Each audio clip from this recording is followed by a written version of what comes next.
part of my journey has been that, like, I'm not a people pleaser anymore. It's hard because I'm in a services business. It's Hmm. different to be responsive and respectful to my clients versus in the big law firms where I was meeting and pleasing everybody else and sacrificing myself as if I was a sacrificial lamb. I'll have what she's having. Welcome to another edition of She talks with confidence. Podcast. Welcome back. This is the She Talks Confidence Podcast. I am Tony, as usual, back once again with an amazing guest. I can't wait to get into this origin story. It's Laurice Lambert, and Laurice is the owner, CEO of Aligned Health Law. She's a healthcare business attorney, and I'd like to welcome her to the show. Laurice, how are you?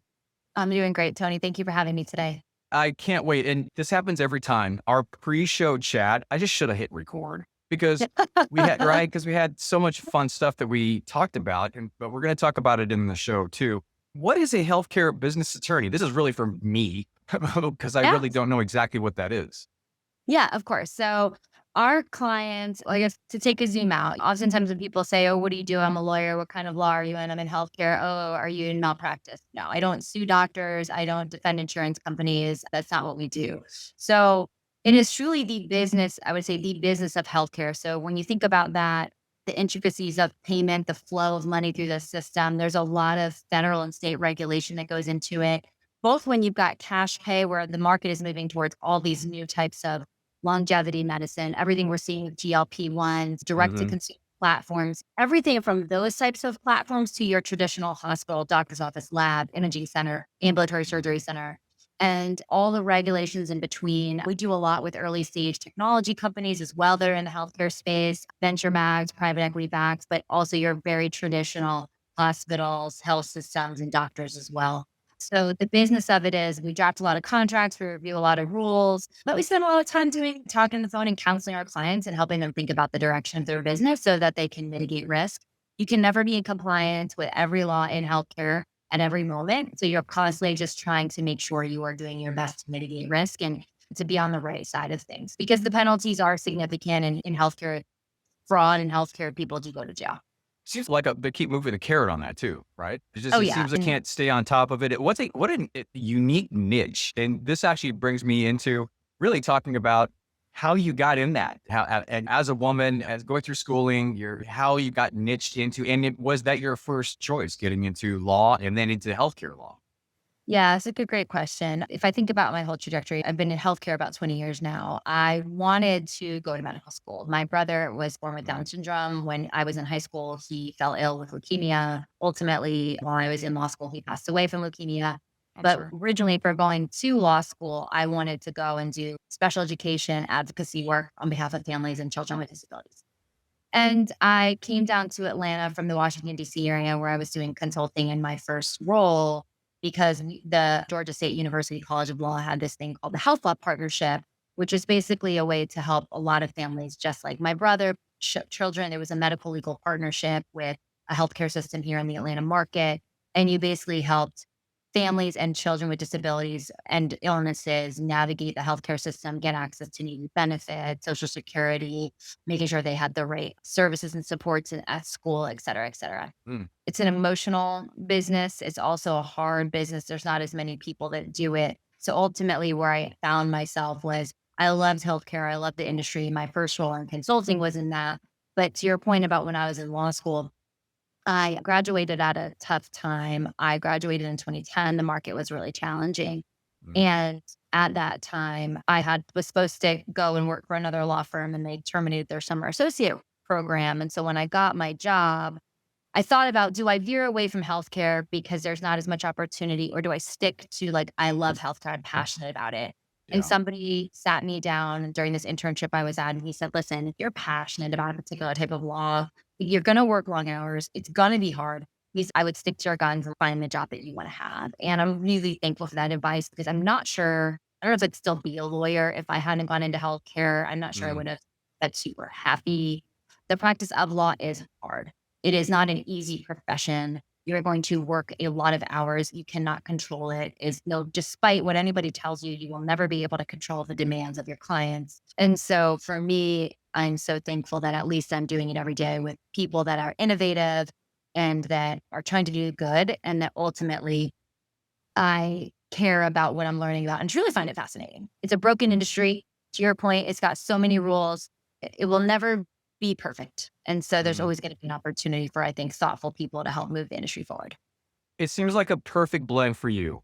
And I think this is a very good lesson in making the decisions and choices as women go along and they are faced with these forks in the road, so to speak, in regards to career versus passion. I hear so much. I want to do something when I want to wake up and I want to feel good about stuff. Yeah, I want to do something that I follow my passion with.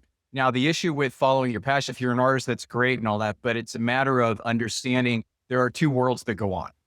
There's the interior world of what your gift is really. And I that's think right. that right. And then there's the world of I have to pay my bills. That's right. And so it's a matter of balancing both of those. And I think it's a very good lesson to look at it in the form of taking what are the characteristics of my passion and then finding some place in order to facilitate those and exercise those through another job, which may not be like the healthcare advocacy job that you were looking for initially, but it's That's something right. that combined the law form, which has a lot to do with just finding a secure job that is something that is impactful. And at the same time, be able to exercise that and to help people and to advocate for people in that context. So I absolutely love that. And at the same time, you're doing all this stuff and you have a family. So I'd like to take a look of you going through all that process and dealing with that every single day. At the same time, being a mom to 3 kids, and I know you have a great husband and a great teammate, but how do you incorporate owning this firm and doing what you're doing and having the energy to put your passion into that, and at the Yeah. same time being the mom and showing up how you want to? Yeah. It's a great question. And to point of what we were talking about earlier, it's a, it's a day to day. You're showing up your best every day for it. And it's been an evolution, right? When I was having my children, I was at a big law firm. And you know what? There was a lot of benefits to that. I got great maternity leave. I took 3 6 months leaves for all of my children, although with my third, I was a partner already. So that leave got shortened and interrupted a little bit because I was at a different point in my career. But in a way, I think some women think, especially in fields like law and maybe some of the other professions that are services driven and are like, there's always a thing to climb to. You think, let me wait. I'll have my children later. It'll be easier. And in fact, I would tell you it's the opposite. It is much easier to have your children earlier when you have less responsibilities on you because the further along in your career you get, especially in the professional services industry, the harder it is going to be and more challenging it's going to be. And so early on, my goal was I wanted to be there for them in the afternoons. I wanted to be able to spend time with them after work. And then I would always be able to get them to bed and get back online. And that was easy when they were really little. Now it's harder, right? They're getting older, their schedules have changed. And so I found myself shifting and adapting of my schedule to kind of meet theirs. And trying to do things like hold kind of a trying to hold sacred certain things like not missing certain baseball games. I'm the coach for my daughter's lacrosse team because during the week, like today, my oldest son is like, "Are you going to drive us to camp?" And I was like, "Buddy, mommy's not driving you to camp. Mommy is just not able to do that. I love you. Mommy has me every morning this week, and I might be able to do it on Friday." And he's like, "Okay, mommy." And just leaning on Matt and asking for help and saying, you know what, this is where I'm tapped in and where I'm tapped out. And you're right, you do have to have a teammate who is willing to support you because the last 2.5 years of my life building this business have been the hardest and the most I have ever worked. I have never worked. I did 12 years in big law firms. I have never worked more than I have in the past 2.5 years. And my family has been patient and they have been kind and they have had my back. Um, but it has been incredibly hard. And so the way I do it is so what we were talking about earlier, just truly showing up every day for it. And this week I've been dragging a little bit. I've been tired. I've had a lot of calls every day. So I've been dragging because I'm like on the phone all day. And then by the time I get the kids settled at night, I usually get up and do the mornings. And then I hang out with them in the afternoons, get them dinner. Matt and I do dinner together and then get them bathed. And then I hang out a little bit and then Matt puts them to bed because by 8, 9 o'clock, I'm tapped out. And I know I have hours of work ahead of me on most nights. And so for me to have the patience to sit there and give them the time they need with reading books, like at that point, I'm like, I'm raising my hand. I'm going to raise my hand. And on the weekends when I can do the books, I'm going to do the books, or I'm going to spend other quality time with them. But like Matt is patient and thoughtful and is like much better suited to do that at night with them. And so every day it's, can I squeeze an hour in here? Can I squeeze an hour in there? And soon I'm feeling a little bit of a light at the end of the tunnel. My little is my youngest, my kids, he's going to be 5 here in a week. So my kids, 9, 7, and 5, they'll all be going to grade school. They'll all be getting on the bus here in Atlanta. They get on the bus very early. So they get on the bus at 7 a.m. But for me, that's a game changer. I'll get up, I'll get them on the bus, and then I'm going to try my hardest to not take calls until 10. So hopefully I have some opportunity in those morning hours to do something for myself and get myself to my desk without feeling frazzled and take my first call at 10. We'll see how that goes, but that's And it's always A for effort, right? We're going to talk about balance and routine in a second. I want to circle back real quick. Is it worth it to have your own business? 100%. I would not do it any differently. It has been the hardest thing I've ever done, but I do not believe that I can't go back. I love my team. It's the best team I've ever been a part of. I was a Division 1 athlete. I've been on teams, playing on teams, doing all the things with teams since I was in middle school. I worked in consulting, and yeah, it's worth it. It's hard. In addition to the effort, right now, I'm a player coach, and this services business are hard, right? I don't just get to hang out and run the business. I'm doing work for clients, bringing in clients, managing clients, helping our team members grow their books of business, staffing them on projects. And then also we've built out a good operational support team, but there's a lot to be done on any given day. And it's easy to fall into the habit of just working and never getting off the treadmill. So it's absolutely worth it. But I am currently working on what is the work I have to do versus what's the stuff that can wait till just another day. Right. That's about the balance and setting up your priority list. For That's right. women that are, I deal with a lot of women that are in their 20s and early 30s, and they have, Yeah. this is their job after college. And it's Yeah. they're establishing their career and trying to decide if they want to have kids, or if they do have kids, how to balance everything. What does it take to start your own business? What are the things that are necessary to start your own business? And what is the biggest lesson you've learned from starting your Yeah. Oh gosh, those are good questions. What does it take? I think it takes some grit and some hustle and some determination and kind of unwillingness to fail. Now, I do believe that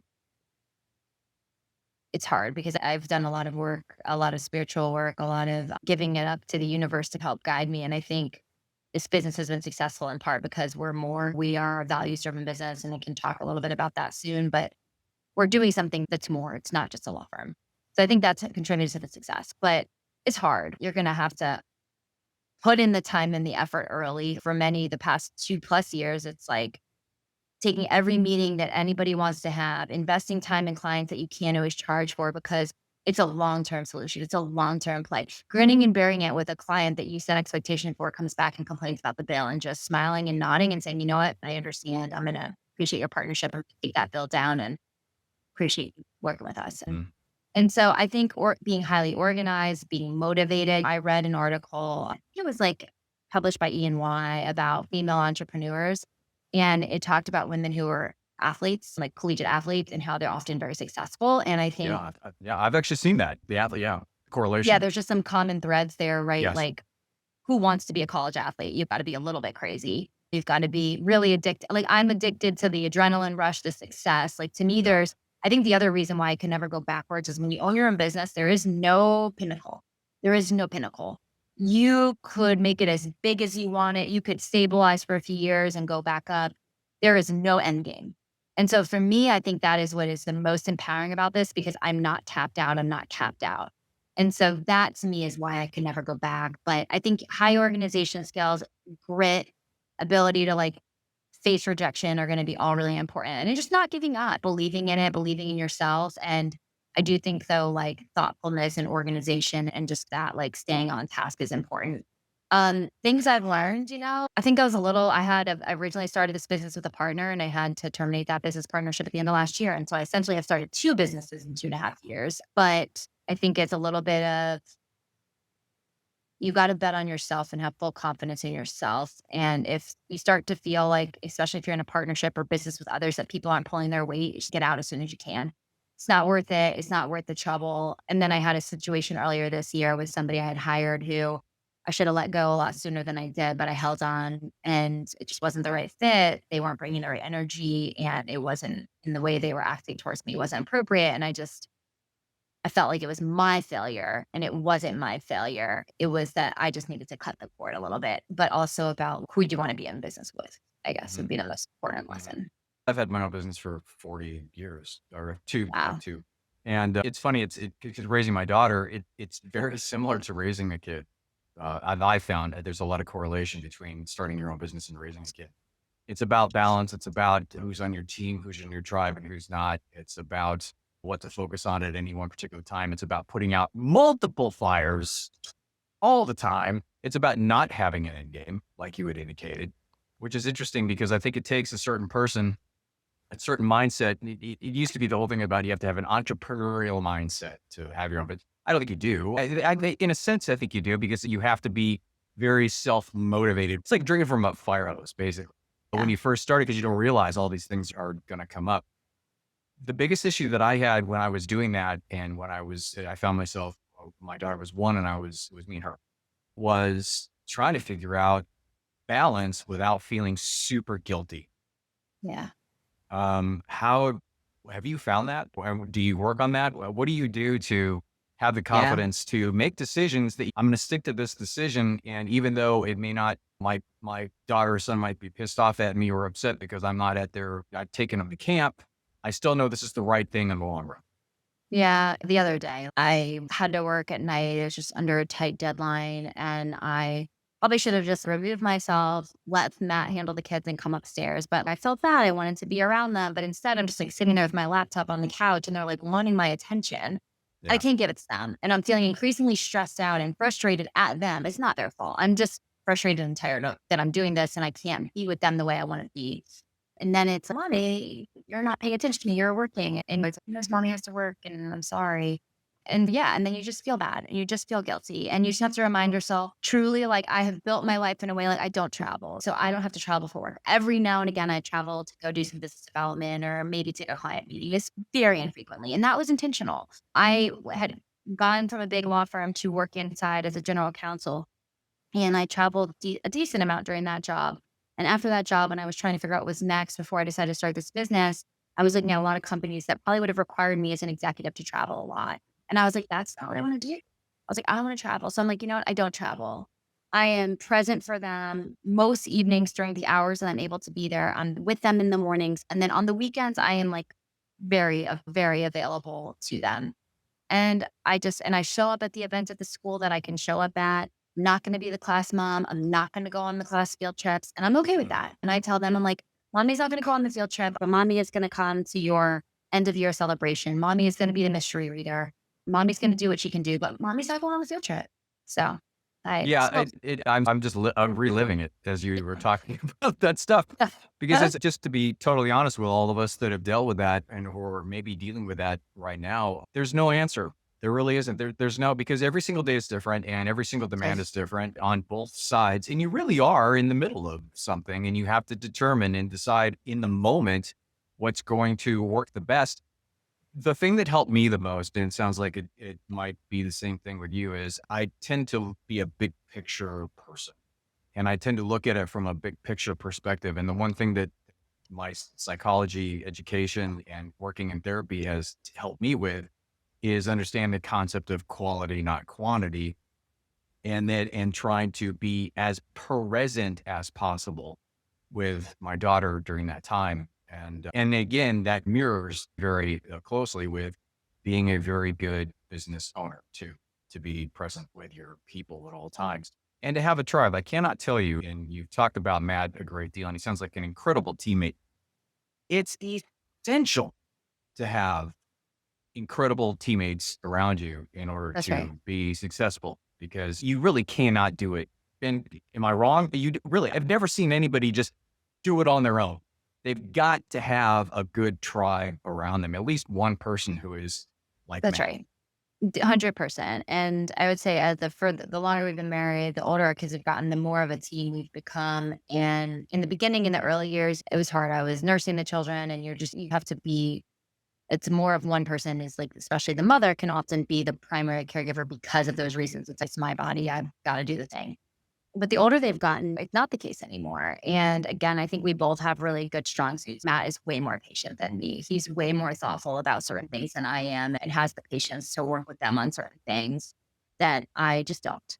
And I'm going to be the one that they're going to want to come to if they get hurt because I'm going to be the mommy that's going to be like, I'm sorry, I'm very empathic, I'm very emotional. So they're going to get that comfort from me, but they're going to get that, hey, we need somebody who can be patient with us. Like recently, Matt went to 5 different stores to get a Nintendo Switch 2 for our oldest son, who we have waited a long time to get any video for. And The Nintendo Switch Trek. Switch, Yes. Yeah. and we waited and he's been asking for about a year and a half and we tied it to a goal that he accomplished and it was sold out. You couldn't get it anywhere. Yeah. And so Matt ended up driving to 5 different stores a couple weeks ago to get it. And then I was like overwhelmed. It's very straightforward, but I was like, I can barely figure this out. I was like, I'm going to just recognize that this is not playing to my strengths and I will let the person who's more technology savvy handle this. And you know what? You're right. Both of our families are not local. So we are doing it. We have one amazing person who is like a part of our family. She helps with our house and she comes most days even for a little bit of time to help tidy up and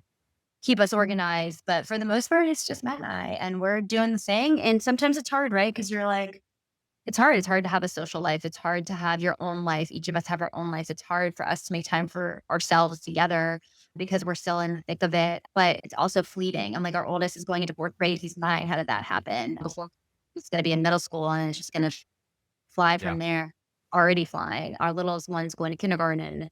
So I think we're also both of the mindset that like, all 5 of us together in one place is like our happy times. And so just take advantage of what we can, just knowing that it's not going to be every minute, every day, but we're doing our best. It's incredible when you look back how fast it goes. And my daughter hates me when I tell her that because my granddaughter is now 11 and my grandson is 8. And it's happening very quickly. And she's, don't tell me, don't tell me. But it's so true. It's like the days are years long and the years are days long. That's right. That's right. It's very true. But and the one thing that I needed to reconcile within myself is to not feel guilty about the fact that I could have spent more time with her because I could have, but the things that I was there's a big picture. You're doing this for your family. You're doing this for you. It's for the team. But that what you just talked about leads into the most important thing personally that I think, and it's self-preservation. It's the me time. It's grounding yourself. It's creating the rituals and the habits in order for you to create the space because if you're not okay, then you won't be able to be okay for your clients and you won't be able to be okay for your family.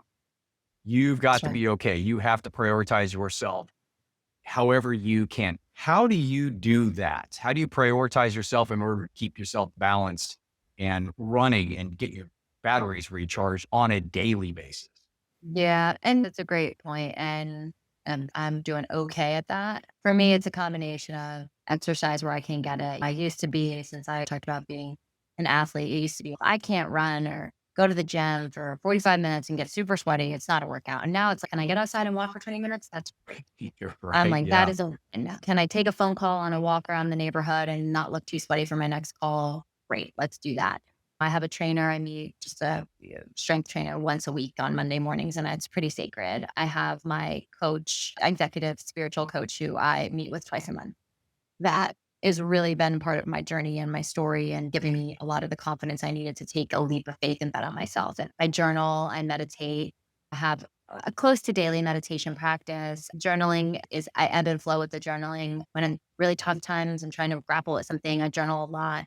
Other times it's not as frequent. And then I think what I've realized is I need quiet time. Although I feel like one thing I'm missing right now or want more of is more time with friends, but it's just hard. It's hard because sometimes I'm like, I just actually don't want any friends. I don't want to talk to anybody. Bad. Oh yeah. No, 100%. I just want to talk to nobody because I talk all day and I just need a minute to be outside. Like I was walking this morning and I was like, oh, I should call so-and-so. I was like, I'm just going to listen to this like Audible book. And I was like, really glad I did. Yeah. The thing that I've needed to keep and a lot of my clients needed to keep into perspective is not feeling guilty about having me time because it's actually a cog in the wheel. It's an essential component to everything being successful for the house you're building on the foundation that you have to continue to grow. with your family and your Right. clients. That's It's so essential, right? But it's time. People think time is linear. I don't think it is, because it's time is perception, right? And not to get it yeah. crazy into the all that Yeah. physics part, but it really is. And so that's what I mean. It's fleeting time with your kids, but then sometimes it seems like forever. So it's all perception. And if you can understand that and give yourself your own space, needed space, without feeling guilty about it. Because I got to tell you, most of my clients, they come in feeling guilty about it, because they feel as though their responsibility is for everybody else but themselves. Yeah. And That's right. ultimately, It is easy to fall into that trap. And it's a trap I fell into as an empath, somebody who grew up as a people pleaser. And like yeah, part of my journey has been that. Like I'm not a people pleaser anymore. It's hard because I'm in a services business. It's hmm, different to be responsive and respectful to my clients versus in the big law firms where I was meeting and pleasing everybody else and sacrificing myself as if I was a sacrificial lamb. And that is not the case anymore. But part of my next phase is like drawing even further boundaries with my clients, continuing to grow and figure out how to have the team so that I can free myself up more to enjoy my life more. That's part of my goals. And and I'm actively working on them, but it's not super easy. I'm very hard charging. And so there's a lot of things underneath the surface that I'm trying to get at as well. But yeah, 100%. And I think the older I'm getting, I'm 43 now, the more I'm like, preservation of myself is of the utmost importance. I've never been somebody who works until the wee hours. I've never been a pull an all-nighter. I'm a like the opposite of a procrastinator. I'm like, you give me a project, I want it done as quickly and efficiently and well done as possible before the hmm, deadline. hmm, But sometimes it's up till 11:30 the other night on something. There's just no way around it. So probably by the time then my circadian rhythm is off. It took a while to fall asleep. And yesterday I was just dragging the whole day. Just didn't feel good. And I really should be in bed by 10. That doesn't always happen. On the weekends, I kind of crash pretty hard. Sometimes I grab a nap because I'm like, clearly that's what my body needs because I go hmm. really Monday to Friday. I think that brings up an amazingly good point. Even though you can set up your habits, set up your rituals, being in something for so long, being successful, having a tribe, good tribe, all that stuff, the wheels still fall off sometimes. Sometimes it does get away from you. And Yeah. it's not about beating yourself up or Yeah. following that down the rabbit hole. It's about just understanding, okay, this is, I messed up today, or I didn't give myself time, or I didn't give them time. I just got to regroup and refocus and go from there, because this is, and again, I tell my younger clients this all the time. There's no end game to going, oh, I'm totally confident now. Everything's going to be great. My boundaries are great. My habits are great. My rituals are great. All my tribes, No, and everything's great. It's going to be just a beautiful, happily ever after. Incorrect. It's a daily reset on truly. all of this. And especially as a business owner, Oh, yeah. it's just because there's always fires that you are not in control of. That's the whole point. You don't have control of everything else outside of the fact of how you think and what That's your right. perception is and That's how right. you want to give your time. You have no control over anything else. So it always Truly. goes off. It always goes off the rest. So the key is having confidence to understand and to deal with it, having the persistence to muddle through all that stuff, having the expectations, which is a huge thing. Expectations that it's not perfect. It's never going to be perfect. It's not about that. Yeah. It's just about having the tools, having the gumption, having the grit, having the confidence to handle things as they come along. Especially That's right. especially as a parent. Good God, that's like one thing you got to do every single day. Yeah. Thanks, Laurice. I really appreciate it. This is such a great talk. It's Laurice Lambert. She's with the Lion Health Law. Can you tell everybody what you guys do and where they can get a hold of you if they need your help? Yeah, absolutely. Thank you, Tony. I appreciate this. It's been wonderful talking with you today. Yeah, alignedhealthlaw.com. That's our website. Follow us on LinkedIn as well. We are a boutique healthcare law firm. So if you are in the industry of healthcare in any way, check us out. Hopefully, we could help you from a regulatory or business perspective with anything from corporate or other needs. And then separately, though, if you are a woman and a lawyer or in any other profession and you feel stuck or frustrated or wanting more or feeling there's something more for you, reach out to me. Find me on LinkedIn. I'm just Laurice Rutledge Lambert on LinkedIn. Send me a message. I would love to talk with you. My direct email at Aligned Health Law is also on my website. You can find me that way. But I love to connect with other individuals. If you're thinking of betting on yourself and building a business as well, I want to talk to you. I love it. And you'd be the perfect person to talk to. And I will put your information on the show notes as well. So Thank you. thank you, Laurice. I really appreciate it. For me, it's Tony at theconfidencedoc.com. I got a whole bunch of stuff out there. Go and visit there. I've got 10 years worth of podcasts. You go take a listen to those. If you have any comments or questions, or if you want to talk to me personally about anything in regards to coaching or going through any therapy stuff, or you have an issue to deal with, you can go to Tony at theconfidence.com. Hope things are good, and I will talk to you next week.